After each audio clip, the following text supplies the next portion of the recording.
Welcome back for another week of our Simply Sweet Sew Along. If you've been working with us, you probably have a bunch of blocks sitting in front of you just like I do. My tray that holds all of my finished blocks is definitely getting full.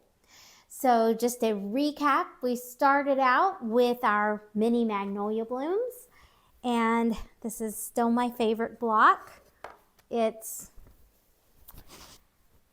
a total of 12 that we made, which will comprise the first and last row of our quilt.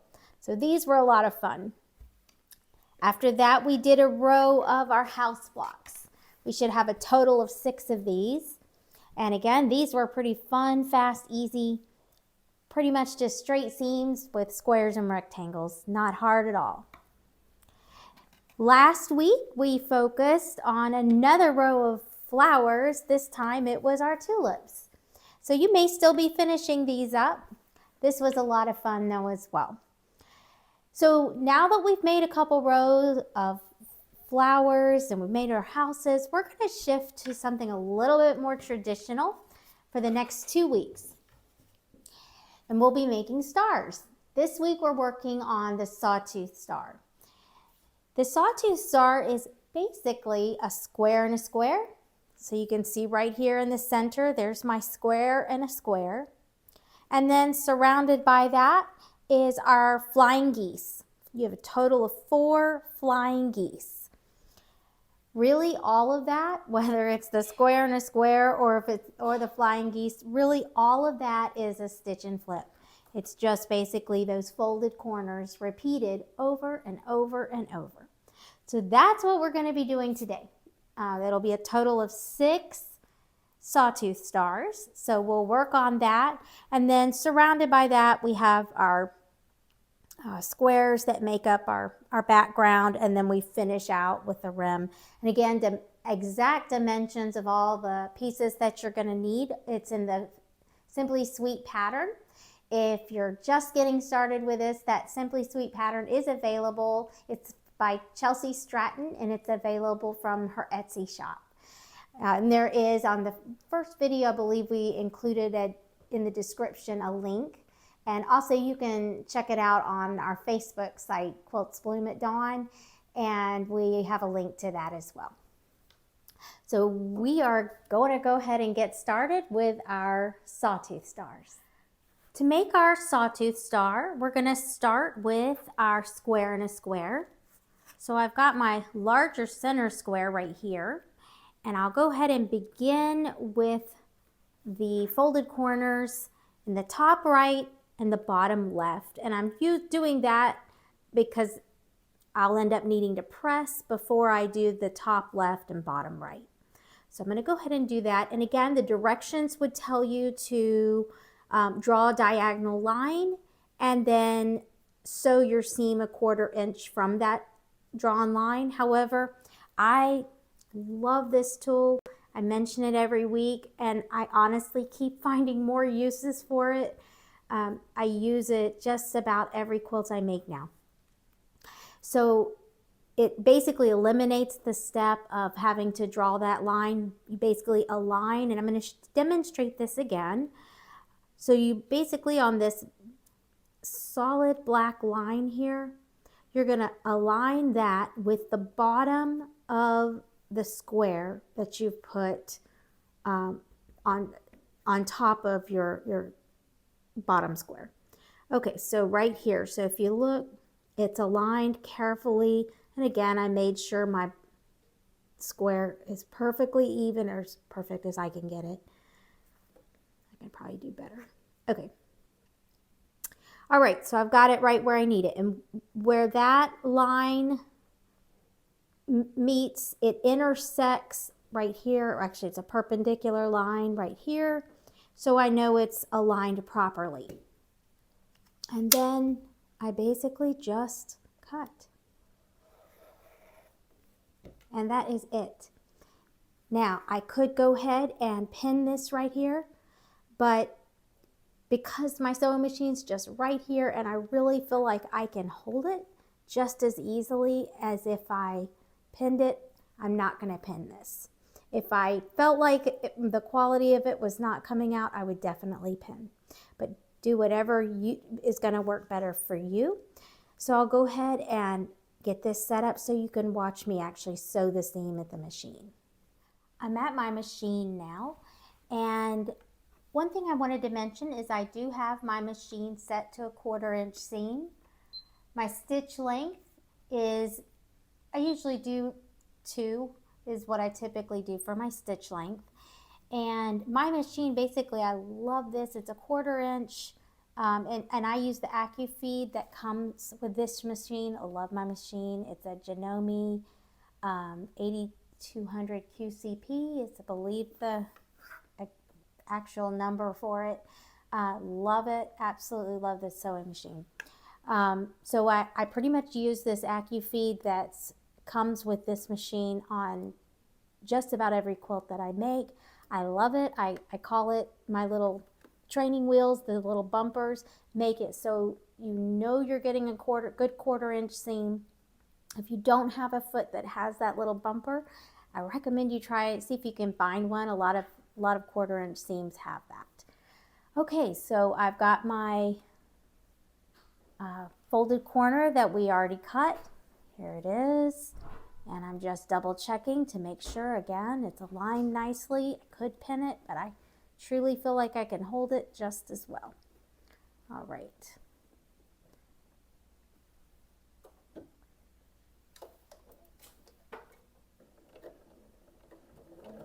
I usually start out going kind of slow just to make sure it gets started.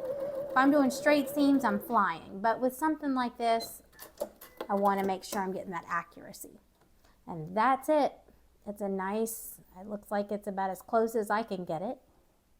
The next step in the process is to go ahead and press our seam.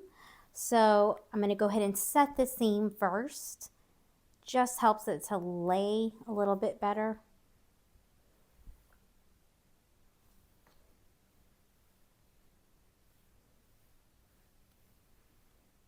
All right, and now I'm actually pressing it to fold the seam back, but I'm actually on most of the seams for this block, I'm actually going to press open. The reason I'm going to do that is it's going to start getting bulky when we start trying to add in our, if I did not open this seam out, I would end up with a seam here, and then of course in these corners. And then on top of that, you're going to have your flying geese, and those have another point coming at you on every single side. They all have to connect, and it's going to get so bulky. So to help reduce that, I do go ahead and open all of these seams out. And you can use a roller.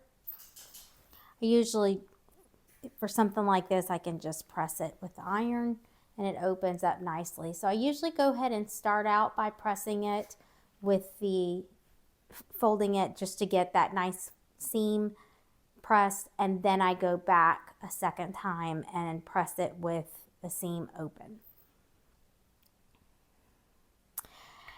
The next step is that I like to do is with my clapper. And I mentioned before, don't know the science behind it. I just know it seems to work. So I slowed this process down just so you can see exactly each step of this process. And I basically do this identical step over and over again. Now I try to do it in more of an assembly line approach to reduce the amount of time. All right, so there you can see that folded corner is done. And you can see, other than some strings, it looks like it's about as straight as we could get it. At this point, what I'm going to go ahead and do is I'm going to set the camera up to go ahead and so you can see the process, but I'm going to just go ahead and move forward and go through the process, getting as many of these folded corners done as I can.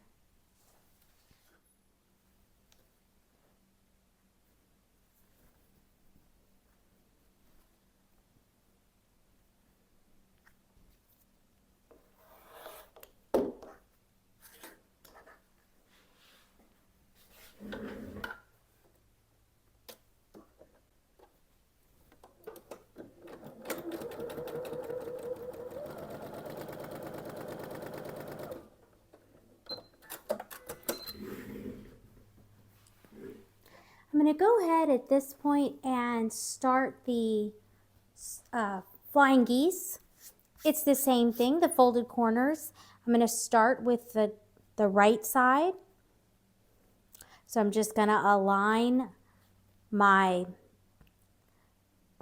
printed square on top of my background rectangle, align it, and just repeat this process 4 times.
So we're halfway through this process. We've got the square in a square, the top right, bottom left folded.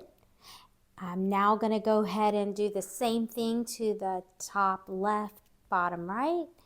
And then for the flying geese, we finished out all the right side folded corners. Now we're going to do the left. The one thing I wanted to mention, when you're doing these left folded corners, you do have to change your orientation if you are using this folded corners ruler. So instead of having your rectangle sideways, you're going to turn it vertically.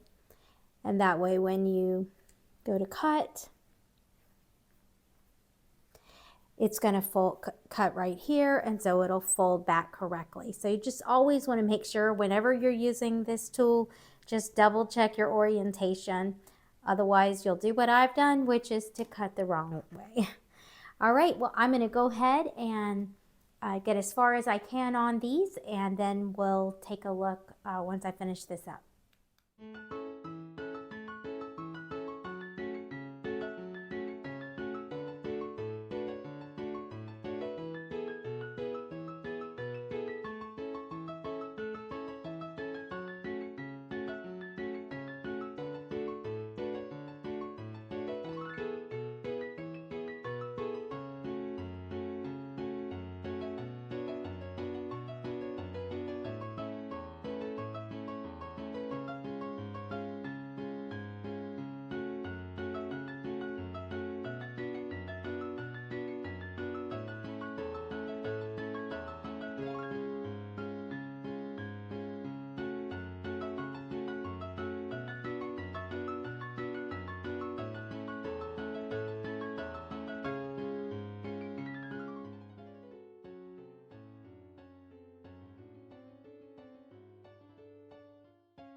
Okay, you can see that that process for pressing definitely takes a little bit longer when you have to take the time to open out all the seams, but it really is worth it because in the end you're going to have a really flat block. It's going to lay much nicer, and it does make a difference in the overall appearance.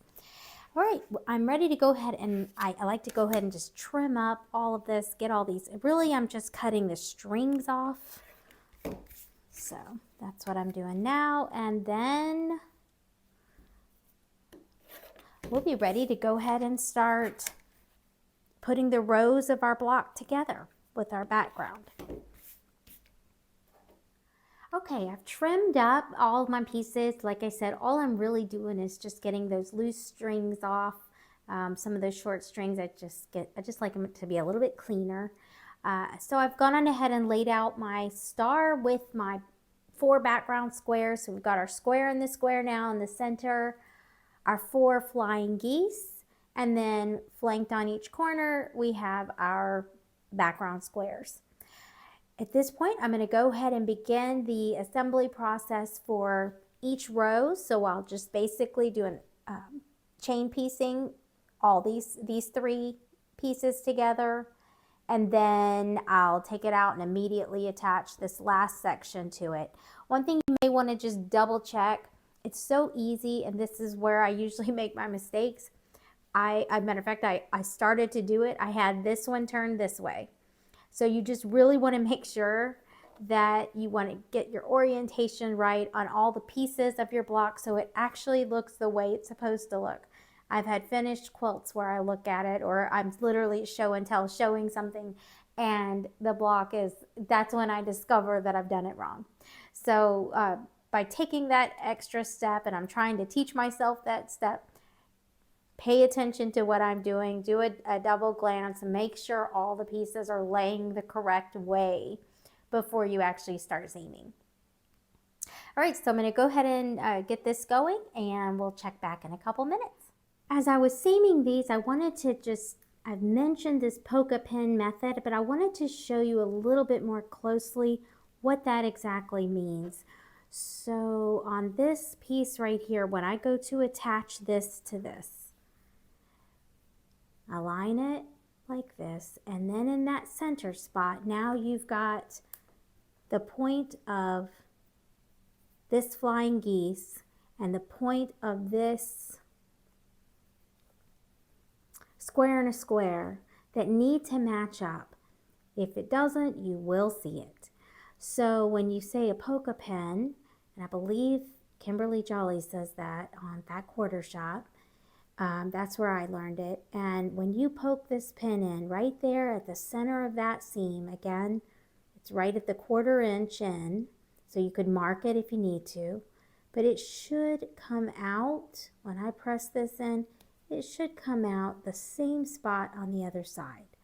If it doesn't, you can literally align it just like this.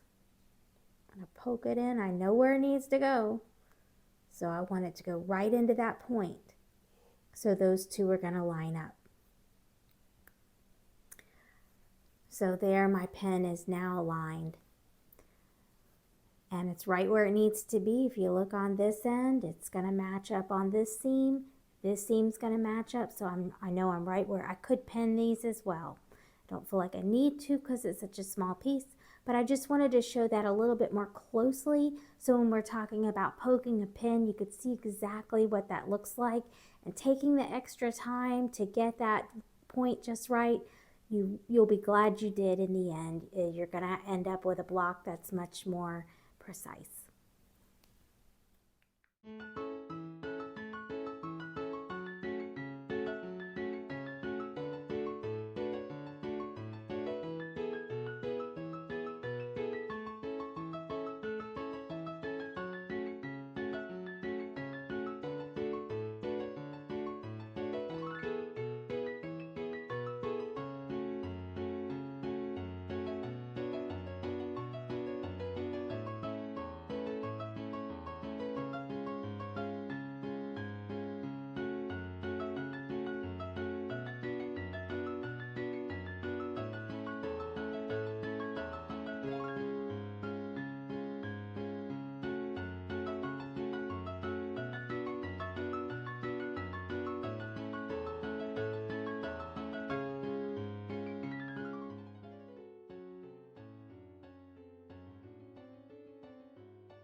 The other thing I wanted to mention is this is the time when you want to just look at your points, make sure you're pleased with it. If not, now's the time to go ahead and rip out that seam and try again. And I've definitely had to do that a few times. If you'll look closely, again, I haven't pressed this yet, but I'm pretty happy with the way these points, again, it's hard to be perfect, but I'm pleased once I get these pressed open. I think I'll be pleased with the way these are coming out. So I'm going to go ahead now and get this pressed up before we sew these together.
Okay, we are getting close. We now have our sections for each row sewn together.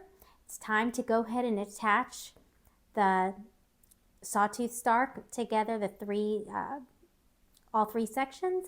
And then notice I've added the background. We'll get that sewn on as well, and then we'll be done. I'll go ahead and get these sewn up now.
All right, so we just finished sewing those seams together. A couple things I did want to mention. If you notice, I went kind of slowly. I pinned it.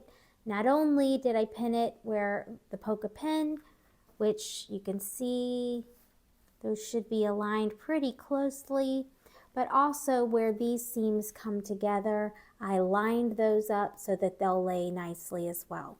So everything should, once we get it pressed up, it should be about as precise as I think I can get it. So I'm going to go ahead and before I take this to get pressed, I'm going to go ahead and add these other two side pieces, then I'll get it pressed up.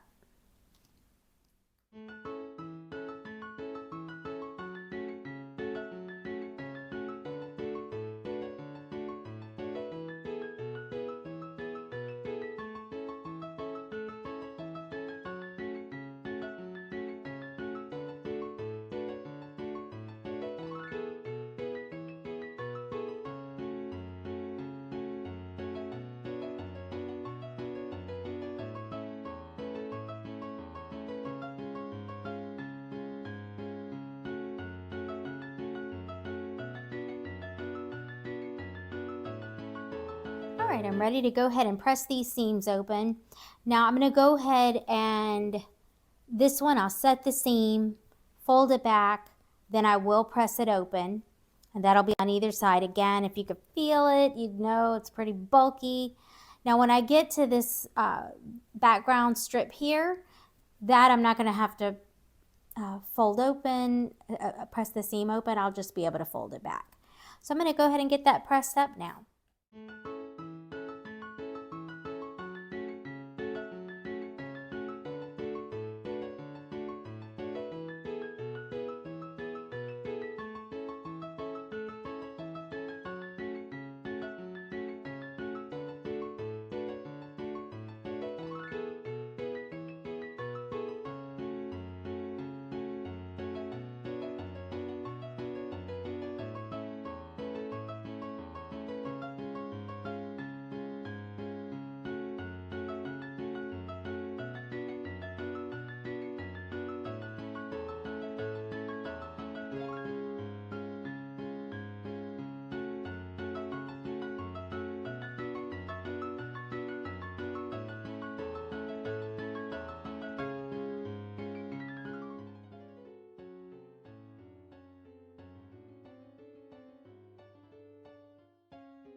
So this is all pressed up now, and if you could feel when you do yours, you're going to really tell a difference. It lays so much flatter. Like I said, it takes a lot more time to press these seams open.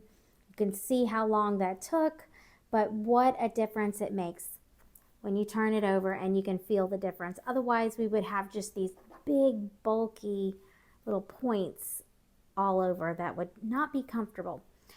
Okay, so we're down to the last seam to make, but I did want to show you sometimes, and I did trim just a little bit of the strings, but I did want to show you right here, I don't know if you can see this, I must have not had this piece quite at the edge, so it's a little bit shorter. So this is an easy cover up. So when I go to put this seam on, and like I said, we like to think our seams are perfect, but they're just not. So when I go to put this on, I'm going to actually make sure that I put a pin where it's not, basically I'm going to align my strip with the correct where it should be, and basically we can hide that where it's a little shorter. All right, so when I actually seam this, if you notice, it's just slightly short there, but you're not going to know. It's got enough to, again, you got a 1/4 inch, so it'll get absorbed right there and it'll never be seen. But it's best to go ahead and catch that while we're working on the block right now. Again, that's going to help your finished block to be the correct size when it's all finished.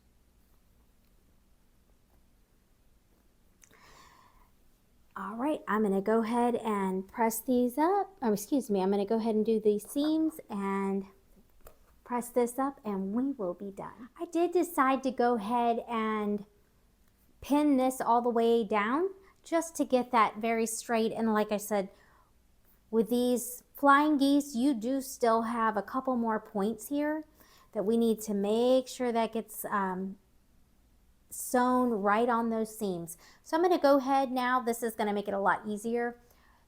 Pinning is always a good thing. So this is going to help your block be a little bit more precise.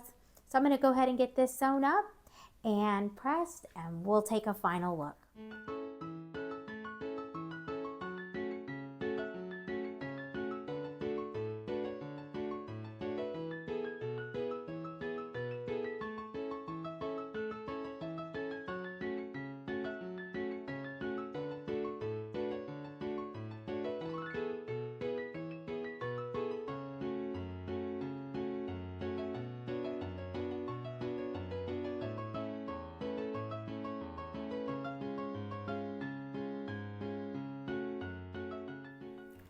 Okay, we are done. I just went on ahead and pressed that last seam, trimmed it up, cut off any loose strings.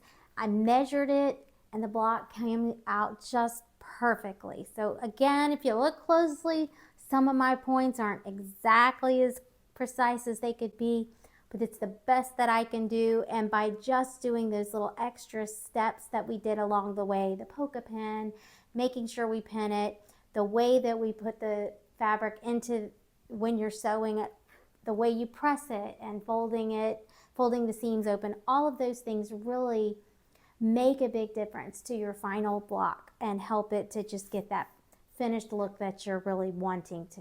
So while this is not as fun, fast, and easy as our little houses were, it's still a great skill building block to do. And mini quilts that we make, we're going to be seeing lots of sawtooth stars, square and a square, the flying geese. So these are just common steps, processes that we really want to just get comfortable with. So over the next week, you'll want to go ahead and make your 6 sawtooth stars. And if this is a new process to you, take the time and just begin to set up processes that help you, habits that you can basically learn now. And so that every time you come across this, if you're working on a flying geese, a square and a square, anytime you're doing these folded corners, just getting into a routine of how you do this. And it does help when I worked on mine. Of course, we made this one together, but the rest of these, well, I always start by making one sample block. So I had done that. And then I did an assembly line of the rest of them. So this was my last one that I was doing with y'all today. So I have a total of my 6 blocks, but I like to do the assembly line process just so I can get it all done. So rather than making one, I literally just stack all my pieces on top of each other and just go do them all. So it took me a few hours, but I did get them done probably about 3 hours I had them done. So that's what we'll be working on this week, is getting these sawtooth stars completed. And then just a look at what we have coming up next week. We will be working on our scrappy stars. And I'll tell you, this is easier. So if you can get through this one, this is actually not nearly as bad. It's just basically half square triangles, and then you fold over one more corner. So it's actually quicker and easier. So enjoy this week, even though, like I said, it is a little more tedious and definitely a lot more points to think about, but it's going to be good for us, and it's going to make a beautiful row. So until next time, happy quilting.